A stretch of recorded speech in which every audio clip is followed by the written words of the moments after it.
First of all, thank you very much for your insights and for all your hard work. You did a great job, and thank you. We talked a little bit about incentives, and my question is, what type of incentives, maybe not cash, or is cash truly king, would get you off the couch and consider and go to a dealership to purchase a vehicle? Why don't we hear from Michigan State on that one?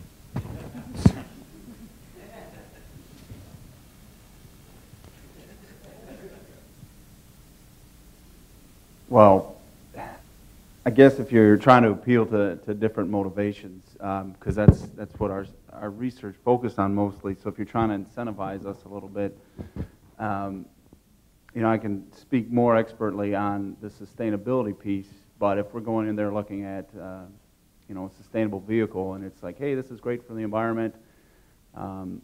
What kind of, you know, and it doesn't necessarily have to be cash up front, right? Okay, so explain to me in terms that I can understand that are very simple. What is the lifetime cost of this vehicle? So I have to pay an extra $9 grand up front? Whoa, right? How is that going to benefit me then moving forward in the future?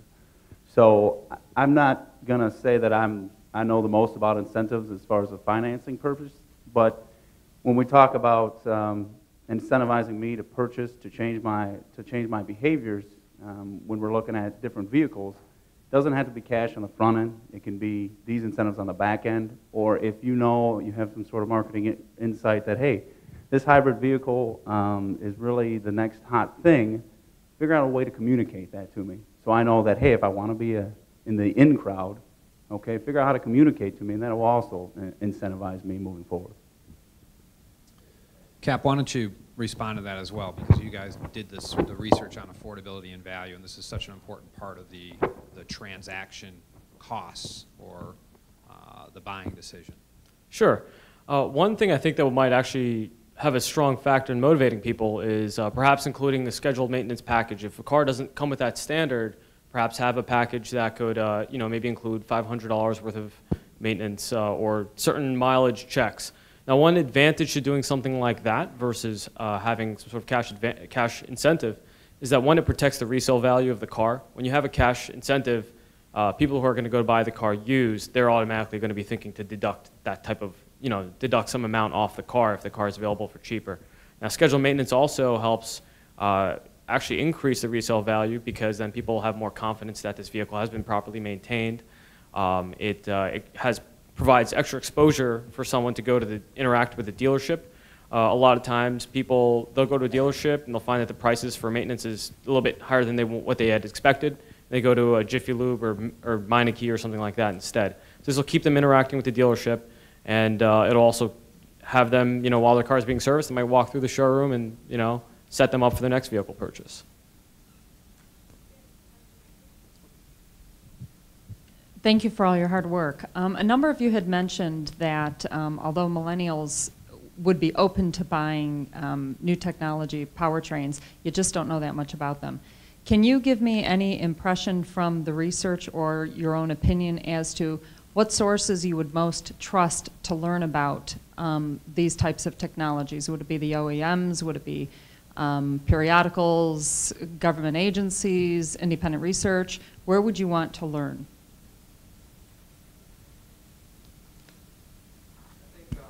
Even before figuring out where they should find their information, there's so many different technologies, which you understand that. We've already talked about that.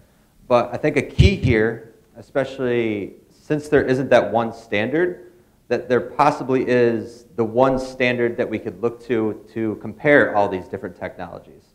So whether we're comfortable with miles per gallon, so if we look at an electric car versus a biodiesel car, is there that common one standard, that one rating that we can look at and have an understanding just by looking at that one standard?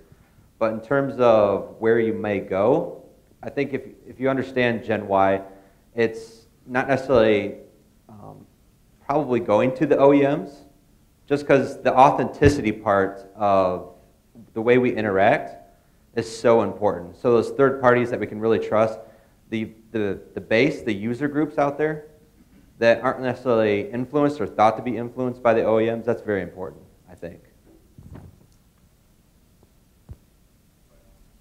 So one of the earlier groups had an intriguing comment about attracting a Gen Y customer as a used or pre-owned customer first, and gaining loyalty that way. And of course, the OEs in this group want to sell new vehicles, but the idea of attracting somebody as a used customer and transitioning them as a loyalist over time makes some sense.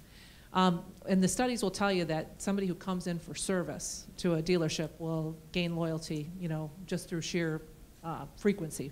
So is there any thought about using service visits for pre-owned customers to try to develop loyalty to the OEs so that their first new purchase becomes, a loyal purchase to that? Did you see anything on service visits to dealerships, or is there any connection there? That was our statement. Yeah, that's the thing about especially the younger part of Generation Y, is that they're not really in the market right now to be buying new cars. So it doesn't mean you should forget about them and look towards the greater age range of Generation Y, but rather target them with used and pre-owned vehicles. It's back to your question. It is important to remain consistent with their ambitious and prosperous views, kind of letting them know even though you're buying a used car, you're still making a huge financial step, and you're still being very ambitious and prosperous. So reminding them that they are making a big ticket purchase is important. The service visits, I mean, always retaining loyalty. I mean, I think that's huge. I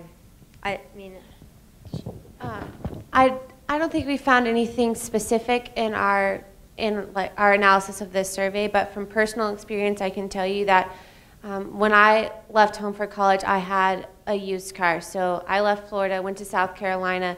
So I've been taking my car in for service appointments on my own, which the first couple of times kind of intimidating as a young female in general, but I've never had a poor experience with the brand that I'm currently driving, and that does a lot for me. And I know that although right now I can't afford to buy a new car no matter what brand it was, but in a few years, once I've graduated and have my own income, I could say with a lot of confidence that I would go back to this brand that I have now, even though my first experience wasn't with a new car, because I've had such a positive experience over the years with just maintaining my used vehicle. That says a lot to me about the values of that company. So I feel comfortable going back to them for a new car, because I also know in the future that when that new car needs service, it's going to be a positive experience. So that's just a personal view of mine. I don't know if anybody found anything like that from their own analysis of this survey.